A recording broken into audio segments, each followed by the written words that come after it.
El nivel en el que espero a Bitcoin de cara a los próximos meses es cercano a los 23.000 y en este vídeo voy a hacer un análisis general del mercado, analizando Bitcoin, analizando el S&P 500, métricas de riesgo, métricas económicas, materias primas, para determinar por qué, independientemente del desenlace final, la inversión en índices tradicionales y sobre todo en criptomonedas significa un riesgo sustancial. Bueno, durante el vídeo analizaremos diferentes métricas, aquí te dejo un par o tres de ellas, pero te aseguro que analizaremos bastantes más. Pero antes, quiero empezar por lo primero. Analizaremos, como digo, también técnicamente Bitcoin, S&P 500, analizaremos el DXY, analizaremos alguna materia prima. Será un vídeo más genérico, pero primero, ¿por qué nivel de los 23.000, 23.100, 23.200? Es una zona objetivo, es una zona que no tiene que ser exacta, es un punto en el que considero que convergen diferentes otros puntos que pueden significar un nivel de target bastante interesante. Y es que, como puedes comprobar, si trazo una línea horizontal, este nivel de los 23.180, 23.130, 23.000 y pico, representa varios puntos. Representa el cierre exacto después de la desbandida que tuvimos en junio del año 2022. El precio lo que hace es cerrar en julio en ese mismo nivel.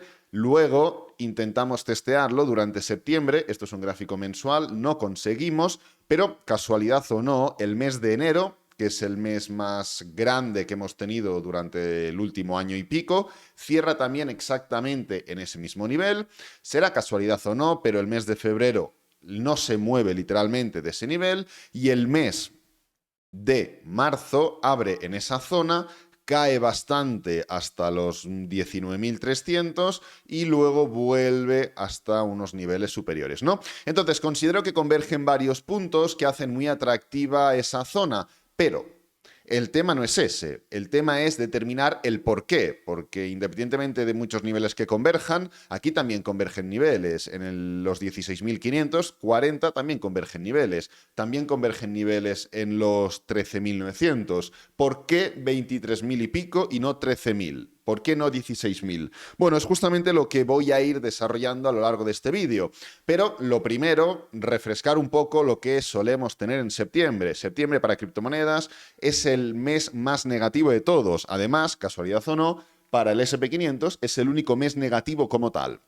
Entonces, podemos entender que a lo largo de la historia, como el mes de septiembre es negativo, existe una alta probabilidad de que este mes de septiembre vuelva a ser negativo también. ¿Tenemos meses de septiembre positivos? Sí, de un 2,59%, que es prácticamente nada. Sí, de un 6,38%, que es prácticamente nada. ¿Cuántos cierres mensuales ha tenido Bitcoin por debajo del 10%? Muy pocos, prácticamente ninguno. Vamos a buscarlos. Por aquí no veo ninguno, independientemente de los negativos. Aquí tenemos uno en diciembre del año 2012. También tenemos aquí otro en septiembre del año 2015. Aquí tenemos otro, aquí tenemos otro. Pero en términos generales, cerrar por debajo del 10% es prácticamente nada en un mes positivo, dejando de lado los negativos, ¿no? Entonces, además de esto, en los años pre-halving, preperíodo electoral en Estados Unidos, la mitad del año es positiva y la mitad del año es negativa. No lo digo yo, lo dice la historia, lo hemos analizado muchas veces, no voy a entrar en detalle en esto, pero si contamos meses, este año 2023, que es un año pre-halving y año preelectoral, fíjate, 1, 2, 3, 4, 5 meses positivos. Con lo cual, podemos esperar que si la primera mitad del año ha sido en términos generales positiva, la segunda mitad del año puede ser en términos generales negativa. Y nuevamente, volvemos a recaer en la probabilidad y en la estadística. Entonces, ¿esto qué implica? Esto implica que con una alta probabilidad también, lo que veremos en Bitcoin de cara a los próximos meses es un desarrollo por debajo de la Bull Market Support Band. Creo que es algo evidente. Si el movimiento no tiende al alza, lo normal es que el precio de Bitcoin se establezca por debajo de la Bull Market Support Band, algo que ahora mismo está haciendo de manera inversa un activo como es el DXY. El DXY es, vamos a ir por aquí, es la comparación del dólar en Estados Unidos contra una cesta de divisas extranjeras. Si sube el DXY, significa que el dólar se comporta mejor que las demás divisas. Y como no hay ninguna alternativa mejor, el dólar representa una reserva de valor. Y en momentos en la historia en los que el dólar sube, los mercados tienden a caer. Entonces, fíjate cómo literalmente lo que hemos hecho, ahora veremos en la parte más final qué afectación puede tener esto directamente en el índice del SP500, pero bueno, vamos por partes. Fíjate cómo ya hemos roto esta diagonal, esta especie de patrón de cuña. No sé si este patrón de cuña te suena a algo, pero yo te lo voy a indicar. Vamos a ponerlo rápidamente por aquí. BTC, USDT, USD. Este patrón de cuña es prácticamente idéntico a este patrón de cuña de aquí. No hay demasiadas diferencias entre este patrón de cuña de Bitcoin y venimos por aquí y este patrón de cuña de el DXY. Entonces, no solo nos hemos situado claramente por encima de la Bull Market Superband, no solo hemos dejado atrás este patrón de cuña, no solo hemos rechazado con éxito este nivel de soporte mensual tan importante, sino que además estamos intentando hacer máximos crecientes. Y fíjate cómo en este punto de aquí, después de romper la Bull Market Superband, ¿qué es lo que hemos hecho? Una especie de low test que la testea y la confirma como nivel de soporte dinámico.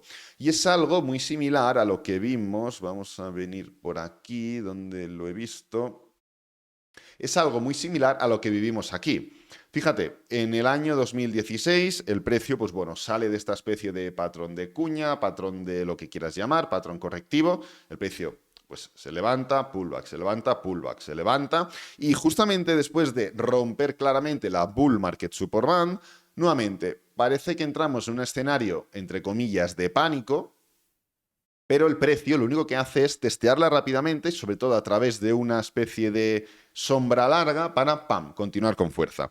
Es lo que podemos esperar ahora mismo. Bueno, ya lo iremos viendo. Realmente las probabilidades son elevadas de que DXY siga subiendo, pero es que este patrón es justamente el mismo que ha hecho Bitcoin. Nos venimos por aquí.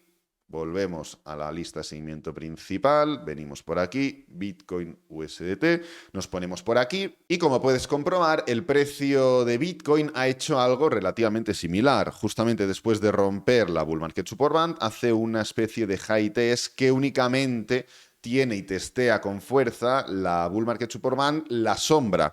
Es algo que ya hicimos, es algo que repetimos aquí. Tendrá el mismo desenlace. Aquí fue una ruptura, pullback muy rápido a la baja y continuación fuerte. Esto es una ruptura, pullback muy rápido al alza. Puede haber una continuación fuerte. Yo creo que la probabilidad no es demasiado elevada. Todo dependerá de la continuación diaria. Fíjate que si venimos aquí y nos centramos en esa estructura que vivimos en marzo de este mismo año, en gráfico diario el precio lo que hace es testear durante un día negativo, un día de desaceleración y 2 días alcistas, rápido la Bull Market Superband. Pero ¿qué hace? Sube, sube, sube. Aquí desacelera un poco, pero sube, sube. El precio rápidamente sale con fuerza, sale propulsado. ¿Qué es lo que tenemos actualmente? Ponemos nuevamente el gráfico semanal. Quitamos la repetición, nos venimos a gráfico diario. ¿Y qué es lo que tenemos actualmente? Pues bueno, lo vamos a hacer aquí, que veremos la Bull Market Superband. ¿Qué es lo que tenemos? Tenemos ciertamente testeo alcista, desaceleración, reversión. El inicio del patrón es el mismo de la estructura, pero luego ¿qué tenemos? ¡Pam! Freno en seco. No es el mismo patrón, no es la misma tesitura. Luego pasará lo que tenga que pasar, ya lo sabéis, pero aquí la estructura que vivimos fue de testeo y rápido, para arriba, fuerte. Aquí, ¿qué es lo que hemos tenido? Testeo y pese a iniciar rápido para abajo, ¡pam!, freno. Con lo cual esto es una alteración a poder ver una estructura similar a esta, pero a la baja. Entonces, esto lo podríamos llegar incluso a descartar, pero ¿qué es lo que podemos ver de cara a lo que espera de septiembre? ¿Qué es, técnicamente hablando, qué conexiones podemos hacer entre diferentes activos para poder, entre comillas, predecir lo que nos espera, no solo en septiembre, sino también en octubre, en noviembre, en diciembre? Bueno, si venimos rápidamente a tocar la dominancia de Bitcoin, venimos por aquí en la lista de criptomonedas, le doy a dominancia, y la dominancia ahora mismo tiene diferentes puntos que tenemos que tratar. No voy a extenderme mucho, porque ya pasamos rápidamente a tratar diferentes métricas bastante importantes, pero sobre todo métricas de riesgo y métricas económicas que complementarán bastante, y además hice un vídeo con concreto de la dominancia a principios de esta semana, ¿no? Entonces, independientemente de ello, ¿qué es lo que tenemos? El precio está haciendo un pullback por encima de niveles determinantes. El anterior nivel de resistencia, pam, pam, pam, pam, pam, hasta que lo rompe, es una zona muy importante para la dominancia, y otros niveles como la Bull Market Support Band, nivel que ya conocemos de sobras y que actúa como soporte y resistencia dinámica en tendencias bajistas o tendencias alcistas. Además, esta estructura en gráfico diario se ve mucho mejor, es un patrón de cuña. Los patrones de cuña tienen como mínimo, una vez se rompen, atacar el máximo o el mínimo anterior. Es el target más cercano y más conservador de un patrón de cuña. Además, sabemos perfectamente que en los meses de septiembre, en todos y cada uno de los meses de septiembre, hemos tenido un cambio de dirección. Cuando la dominancia estaba cayendo, llega septiembre y empieza a subir. Cuando la dominancia estaba cayendo, llega septiembre y empieza a subir. Cuando la dominancia estaba cayendo, llega septiembre y empieza a subir. Ahora mismo la dominancia está cayendo. Estamos en septiembre, ¿volverá a subir? Bueno, no lo podemos afirmar al 100%, esto es evidente, pero lo que es cierto es que la probabilidad es elevada. Y teniendo en cuenta lo que queda de septiembre, que es prácticamente todo el mes, tenemos 28 días para ver un cambio de dirección. Cambio de dirección que no solo tendrá un efecto dentro de Bitcoin, sino que evidentemente tendrá un efecto en las demás altcoins. ¿Y qué es lo que están haciendo las demás altcoins? Pues no lo voy a decir yo, lo van a decir las propias altcoins. Cardano, rompiendo o muy cerca de romper los mínimos recientes. Binance, muy cerca de romper los mínimos recientes. Mana, muy cerca de romper los mínimos recientes. Matic, en este caso, bastante lejos. Ripple, evidentemente, bastante lejos. Seguimos. Algorand, mínimos recientes rotos. Atom, muy cerca de romper los mínimos recientes. AVAX, muy cerca de romper los mínimos recientes, no, rotos. Cake, rotos. Chiliz, rotos. Podríamos seguir así. Podríamos analizar una a una las altcoins contra Bitcoin. Podríamos coger y ver técnicamente qué es lo que le espera a, pues por ejemplo, Sandbox contra Bitcoin, a Ethereum contra Bitcoin, Solana contra Bitcoin, Matic contra Bitcoin, porque así encontraríamos una previsión respecto a ciertas altcoins. Pero lo que también podemos hacer es analizar directamente esto que tenemos por aquí, que es el gráfico que creamos hace ya unos meses, donde comparamos la capitalización total 3 del mercado de criptomonedas, que excluye a Bitcoin y excluye a Ethereum, le restamos a esta capitalización la moneda estable USDT y lo dividimos entre Bitcoin. Si este gráfico sube, es que las altcoins se comportan mejor que Bitcoin. Si este gráfico cae, es que las altcoins se comportan peor que Bitcoin. Y justamente estamos en una estructura que ya hemos tratado en otras ocasiones, de pullback, testeando la Bull Market Support Band en un nivel, sí, de soporte y muy idéntico al pico que formamos en mayo del año 2019, en el anterior Bull Run, donde en pleno Bull Run, como podrás comprobar si buscas el gráfico, lo que pasó fue una estampida de las altcoins respecto a Bitcoin, llevándolos a un nivel de participación del 25%. Pues es literalmente lo que seguimos esperando de cara a lo que queda de año. Además, teniendo en cuenta que durante este movimiento alcista de Bitcoin, donde ya voy a eliminar este patrón de cuña, fuera y fuera, las altcoins o la capitalización total 3 se ha estado comportando nefastamente, fíjate que mientras Bitcoin iba haciendo mínimos crecientes y máximos crecientes, ¿qué hacía la capitalización total 3? Nada. ¿Qué pasará si en un escenario donde Bitcoin sube y las altcoins caen? ¿Qué pasará en un escenario en el que Bitcoin cae? ¿Qué pasará con las altcoins? ¿Que entonces empezarán a subir? Hombre, yo personalmente tengo dudas, ¿no? Entonces, además de todo esto, hemos hecho la primera parte analítica, ahora voy a pasar a tratar diferentes métricas para luego volver nuevamente a analizar materias primas como el petróleo, analizar el SP500, que nos van a terminar de dar ese detalle final de lo que podemos esperar. Además de todo esto, hay diferentes métricas que nos ayudan a entender el contexto en el que nos encontramos actualmente. Y aquí tenemos una métrica de riesgo social, ¿no? Fíjate como si comparamos el desarrollo de Bitcoin, que es el gráfico de color azul que estás viendo en pantalla, vamos a ponerlo así, y lo comparamos con el riesgo social que existe actualmente, el precio está en niveles muy cercanos a lo que vivimos en el año 2019, donde tuvimos no solo mínimos decrecientes, sino que una vez el precio se levantó, volvió nuevamente a esta parte inferior. Si ponemos una especie de media móvil de 30 para suavizar la situación, vemos que la tesitura es prácticamente idéntica. Estaríamos en este punto de aquí, donde llegamos incluso al nivel de 0,06. Actualmente nos encontramos en el nivel de 0,1.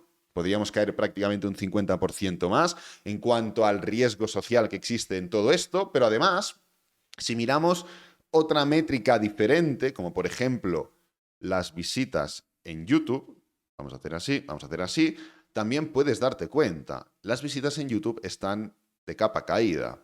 No hay interés aún. ¿Qué sucede cuando hay realmente interés en un mercado? Que las visitas incrementan de forma exponencial.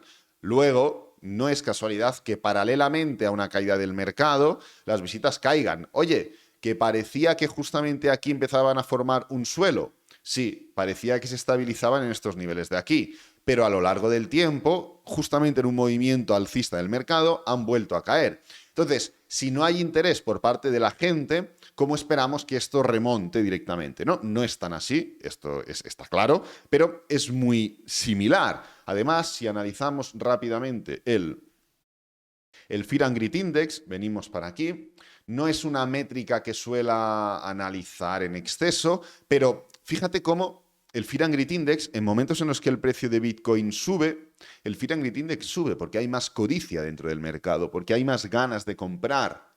En momentos en los que Bitcoin cae, evidentemente, el Fear and Greed Index cae porque hay miedo, hay pánico en lo que pueda suceder. Pues no creo que sea casualidad que hayamos estado viendo un precio de Bitcoin ascendente, un precio de Bitcoin alcista y un Fear and Greed Index plano.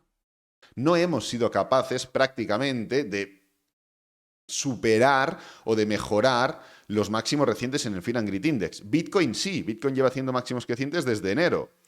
Fear and Greed Index en enero tuvo el pico, pero ¿esto es un máximo? No, esto es un nivel de resistencia. Del mismo modo que hay dilataciones técnicamente hablando, también encontramos dilataciones en este tipo de gráficas. Pero es que, claro, lo más intrigante no lo encontramos en el Fear and Greed Index, lo encontramos en el siguiente gráfico. Lo más intrigante del riesgo no es lo que hemos comentado hasta ahora, no es lo que hemos visto, sino lo más intrigante es lo siguiente. Esto es el típico gráfico de riesgo en función del punto de sobrecompra o punto de sobreventa. Como más cálido es la bolita, pues más riesgo hay porque más tiempo lleva subiendo.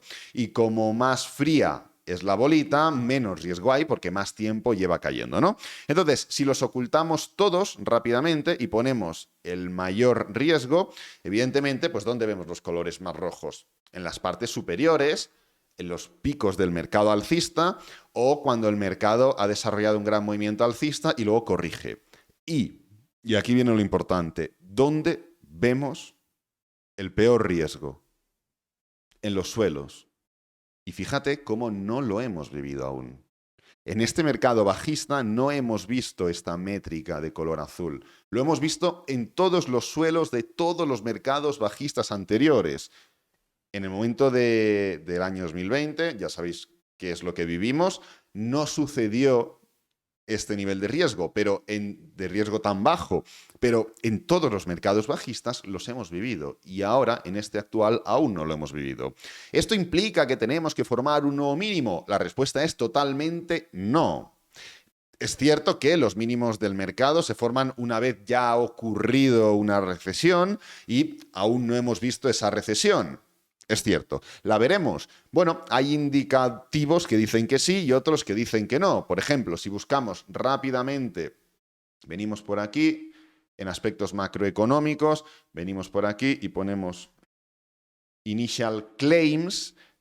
Esta métrica es simplemente los reclamos por quedarse en el paro que ha tenido la gente y el paro en Estados Unidos. Y el paro pues es una de las métricas más importantes. Si te fijas, justamente en esta etapa final están creciendo los reclamos. Hay cada vez más gente formando una tendencia alcista que reclama pues sus papeles, reclama sus historias porque se ha quedado en el paro. Y esto es un indicativo claro. A medida que esto va subiendo, es cuando se inician los periodos de recesión. Fíjate, todos los momentos en los que los reclamos van subiendo, con lo cual más gente se queda en el paro, es justo el punto en el que iniciamos una recesión. Y durante esa recesión, o posteriormente a esa recesión, tenemos un mínimo en el mercado. Esta métrica nos indica que estamos en un riesgo sustancial de recesión, pero, por contraposición, si buscamos los reclamos continuados en el tiempo, ¿qué es lo que tenemos? Una tendencia a la baja. Claro, por muchos reclamos que tú solicites, si no los das continuados, significa que has encontrado un empleo intermedio. Y aquí esta métrica nos indica literalmente lo contrario que la primera. ¿A cuál le hacemos caso? Pues sinceramente no lo sé yo, que no lo saben los economistas que son profesionales, imagínate yo que no soy economista, ¿no? Todo dependerá un poco de la inflación y referente a la inflación, un poquito uniendo diferentes conceptos, si nos venimos aquí y vamos a analizar ahora mismo diferentes activos también bastante importantes. Referente a la inflación, podemos analizar el petróleo. Esta es la materia prima más importante y la referencia que tienen los bancos centrales para evaluar la salud económica de un país. Ya comentamos hace varias semanas o meses, podéis buscarlo por el canal, que esta cuña, lo analizamos por aquí, estaba frenando en niveles de soporte y que podía determinar o terminar, mejor dicho, con una estructura de ruptura al alza. Y ahora mismo es justamente lo que estamos haciendo. El petróleo ya ha roto el patrón de cuña, ya ha roto esta estructura de desgaste que ha llegado hasta niveles de soporte bastante interesantes, el nivel de 74. Y ahora mismo lo que estamos es en plena expansión alcista. Nuevamente, ¿a qué os repercute o a qué os recuerda esta cuña de aquí? A la cuña de Bitcoin, a la cuña de DXY, a la cuña del euro-dólar, a tantas y tantas otras cuñas. El mercado se repite y si hemos visto una cuña de Bitcoin que ha hecho así y ha hecho así, o una cuña del euro-dólar que ha hecho así y ha hecho así, ¿qué pasará o qué puede pasar con esta cuña del petróleo o con la cuña que hemos tratado anteriormente del DXY? Pues literalmente lo mismo. Entonces, target para el petróleo, cercano a los 126, que son los máximos. Es una materia prima muy controlada, no esperemos locuras en el petróleo, porque dependiendo del precio de los barriles de petróleo, pues viven la salud económica de todo el mundo, ¿no? Podríamos decirlo.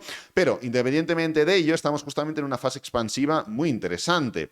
Igual que aquí hicimos un patrón correctivo en forma de triángulo, impulso, triángulo y continuación, pues aquí hemos hecho un patrón correctivo de desgaste y vamos a continuar. ¿Qué podemos esperar? Pues bueno, yo lo que voy a esperar es una extensión mayor y un pullback. Esto de aquí no es un pullback. Esto es únicamente 3 o 2 semanas correctivas dentro de un movimiento expansivo, igual que aquí. Hay 2 semanas correctivas dentro de un movimiento expansivo. Luego viene el pullback, donde estamos un mes y medio corrigiendo. Pues lo que quiero ver en el petróleo es que termine de subir claramente, no sé cuál será el nivel, ni me importa, y luego ver una corrección clara, igual que la vimos aquí, para una continuación, pues la quiero ver aquí para una continuación. Es literalmente lo que quiero ver. Y claro, pasando el petróleo, habiendo tratado criptomonedas, habiendo tratado el tema de la inflación, tema de la recesión o no, con una métrica muy sencilla, únicamente de enlace, ¿qué podemos esperar con los índices en Estados Unidos? No me voy a extender en esto porque justamente ayer hice un vídeo concreto y dedicado a los índices en Estados Unidos, analizando diferentes métricas, el M2, que es, pues bueno, el supply que tenemos, bueno, diferentes cosas, ¿no? Supply monetario, diferentes temas. Con lo cual voy a hacer únicamente un comentario breve y ya está. Ahora mismo estamos formando un movimiento bajista durante esta semana. Quedan 2 días y 14 horas aún para que finalice esta semana. Puede pasar literalmente de todo, no tengo ni idea. Pero un movimiento a la baja, del mismo modo que aquí un movimiento al alza únicamente era un testeo de un nivel de resistencia, no indicaba que el precio fuera a romper y efectivamente no rompió. Luego continuó y se dio la vuelta, pero no rompió en ese momento. Un movimiento a la baja es únicamente que el inversor determine si realmente esto es soporte o esto es resistencia. Esto era resistencia, lo rompimos, perfecto. Luego parecía que iba a ser soporte y lo rompimos. Luego parecía que iba a ser resistencia y lo confirmamos. Y cuando lo habíamos confirmado lo vuelve a romper. El inversor, porque es así, porque por eso se cierran gaps, por eso se buscan imbalances, Por eso se atacan targets, máximos mínimos. El inversor necesita asegurar niveles y el trader como una cosa como la otra. Entonces, independientemente de esta desaceleración y este movimiento a la baja, creo que durante los próximos días, podría ser esta semana, podría ser a principios medianos de la que viene, testearemos en el SP500 los máximos mínimos recientes, los 4.455 aproximadamente, para determinar si son soporte o son resistencia. ¿Qué creo que va a ser? Creo que no vamos a tener una conclusión clara. Y creo que el SP500, pese a formar un movimiento poco alcista durante las próximas semanas, no creo que vaya a asemejarse tanto o que tenga una dirección tan clara a la baja como Bitcoin. Ya hemos estado tratando que dudo que el SP500 termine durante los próximos 2 o 3 meses, sea capaz de romper con contundencia y dejar atrás con contundencia los 4.500. Creo que una ruptura será pan para hoy, hambre para mañana. Creo que el año lo podemos terminar por encima de los máximos recientes que hemos tenido durante este año. Pero, como digo, creo que el corto plazo va a ser bastante poco claro, siguiendo con la tónica que espero de cara a lo que resta de año. Así que nada, quería hacer un repaso un poco general del riesgo en el que nos encontramos actualmente, de la situación que estamos viviendo, de por qué hay que tener y ver la perspectiva desde otras formas más objetivas, si puede ser. Siempre hay que buscar la objetividad al máximo. Evidentemente, dentro de cada análisis objetivo hay algo de subjetividad. Eso es totalmente inevitable, pero lo que tenemos que procurar es que haya la mínima subjetividad posible. Así que nada, voy a dejar este vídeo por aquí. Espero que te haya gustado, que te haya servido, que es lo importante. Si es así, dale me gusta, suscríbete, compártelo con amigos, con la familia y nos vemos en el próximo vídeo. Adiós.